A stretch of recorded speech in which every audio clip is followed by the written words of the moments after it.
राळेगाव शहरात शिवसेना चक्काजाम आंदोलनाचे शासनाला झोपेतून जागे करण्याचा इशारा। नमस्कार, मी Jayashree Sonawane, blue storm TV news मध्ये आपल्या सर्वांचे स्वागत आहे आणि ही बातमी आहे यवतमाळ जिल्हा प्रतिनिधी रामभाऊ भोयर यांच्याकडून। शिवसेना उद्धव बाळासाहेब ठाकरे पक्षाच्या वतीने पक्षप्रमुख माननीय उद्धव बाळासाहेब ठाकरे यांच्या आदेशानुसार महायुती सरकारला झोपेतून जागे करण्यासाठी आणि शेतकऱ्यांच्या न्याय हक्कासाठी आज राळेगाव शहरात चक्का जाम रास्ता रोको आंदोलन करण्यात आले।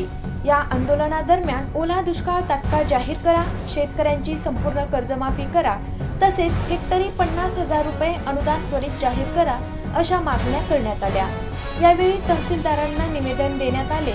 यावेळी शिवसेनेचे उपजिल्हा प्रमुख विनोद काकडे, तालुका प्रमुख विजय पाटील, प्रशांत वाहेकर, उपतालुका प्रमुख वर्षाताई मोगे, महिला आघाडी तालुका प्रमुख शंकर गायधने, डॉक्टर संजय पवार, सुरेंद्र भटकर, अमोल राऊत, महादेवराव मुखरे, पार्वताबाई मुखरे, महिला आघाडी शहर प्रमुख अनिल निखाडे, सुनील क्षीरसागर, उमेश राठोड, गणेश दामुनकर, किसना मडावी, दीपक झाडे, प्रणय मुडे, विशाल गरुडकर, वैभव लोणार, गजानन केराम, श्रीकांत कोदाणे, सुनील सावरकर, धनराज श्रीरामे, योगेश मलंडे, वैभव दुधे, प्रगती कावळे, मनोज वाकुलकर, देवराव नाकले, हेमंत वाबिटकर, ऋषभ दरोडे, अंकुश गेडाम, आदेश आडे, रोशन उताणे तसेच असंख्य शिवसैनिक व पदाधिकारी यावेळेस उपस्थित होते। आंदोलनामुळे काही काळ वाहतूक ठप्प झाली होती। प्रशासनाने आंदोलनकर्त्यांशी चर्चा करून आंदोलन मागे घेण्यात आले।